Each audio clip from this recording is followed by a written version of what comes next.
The Acaia Pyxis is a ridiculously expensive coffee scale. It's the flag bearer of how deep you are into this whole coffee as a hobby thing. So today we're going to unbox it. We're going to review it. I'm going to talk about 3 things I like, 3 things I didn't like. And then we'll see if it makes sense for you, for me, for the entire human race. All right, let's unbox. Ooh, fancy. All right, gonna cut this open. All right, the Acaia Pyxis, a lightweight scale with industrial standard performance. So there's this outer box thing that slides off, and this is like an Apple box. It kind of slowly slides out. So with the top off, we have a getting started guide, which is, kind of simple. Some warranty stuff. And there are stickers. I'm a big fan of stickers, like big. All right, there you have it. The Acaia scale. Actually, it's the traveling case. Gotta slide this open. And there you have it. Your Acaia Pyxis. It's a really small scale, like just very simple, very clean. You know, like from a size point of view, it's 65 by 65 by 13 millimeters. I mean, it's smaller than the South Indian filter. It's smaller than even a niche zero cup. And for practical purposes, it's actually even smaller, but I'll get to that in a bit. Okay, moving on. In the box, this thing comes out, and you have this 100 grams calibration weight. It also comes with this itsy micro USB charging port. I hate it. I mean, come on. The thing is I empathize with these smaller hardware manufacturers. You can't compete with the development cycles, access to microchips with the other big guys. So it's tough to get USB-C. But I mean, come on, sad puffy face. And it even has the charging port at the back. It's kind of off center. All right, let's talk about the buttons. So you tap the power button, you turn this on. You tap the power button twice and you turn it off. You press the tear button to tear out, kind of zero out the display. And you toggle through the 3 modes by tapping the power button. So the first off is the weighing mode, which just weighs stuff. Pretty cool. The second is the dual timer, where you have a timer and a weight. And then you kind of press the power button to start the timer and the power button to stop the timer. And the last one is the auto start, and this is really meant for espresso. Again, it's got a timer and a weight, except that it detects that espresso started dripping on it and starts the timer on its own.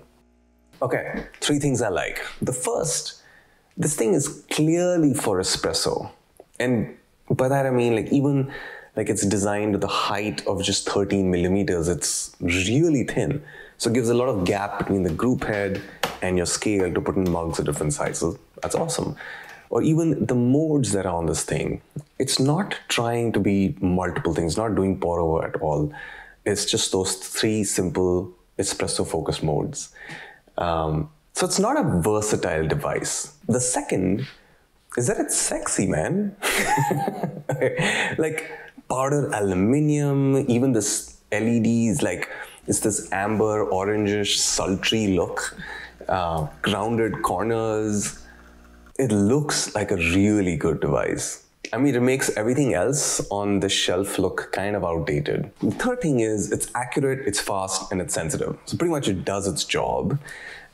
It's accurate up to 0.01 grams. Do you need it? Do you not? I mean, it's nice. It's a nice thing to have, especially for espresso. But it's super fast. I mean, the display just flies. You can see how the numbers update. It's really helpful for an espresso shot. Like when you're trying to weigh out your output, you want to stop your shot in the right time, you want the lag on your coffee scale to be as minimum as possible. And this one is far better than what I have currently. Okay, 3 things I don't like. The one is it's just too ridiculously expensive. I mean, $270 for this? I mean, I get espresso as a hobby and people are deep in it and you've kind of rationalized for yourself that you want to buy this or not. This is absolutely not a logical decision. I get that. But how much are you willing to overcharge? Like an Apple tax is probably 20% more on top of similar phones. But an Acaia tax is 200% more. I mean, my current scale is 13 bucks. This is 270. I don't see the connection. The second thing I don't like about it is that it's too damn small. Now you might think, like, what's Karthikeya complaining about? Like, this is meant to be small. You're buying this because it's small. So why are you complaining if it's too damn small? Let me explain. It's 65 by 65 millimeters. Cool, that works.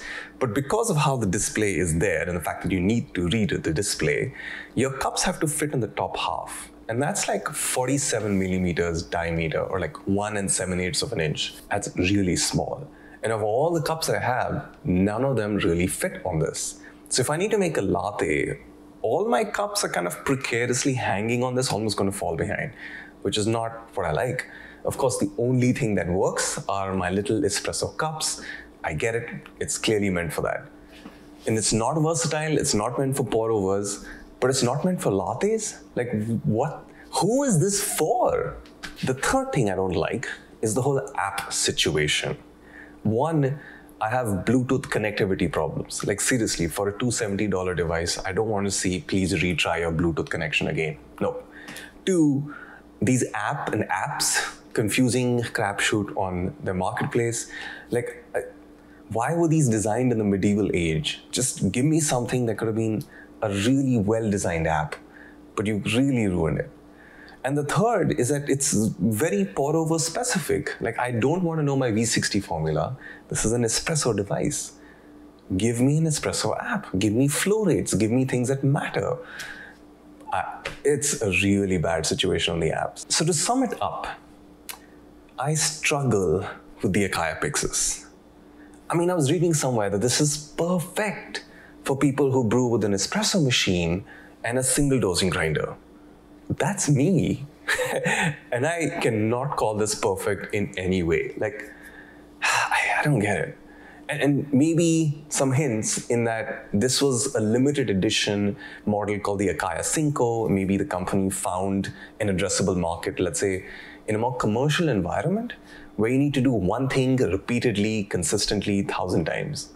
Yes, in that case, put your teeny weenie espresso cups in it works perfect. But for a person like me at home, I can't say that. It's not for me, not for you, probably not for the entire human race. All right, I will see you all in the next one. Bye.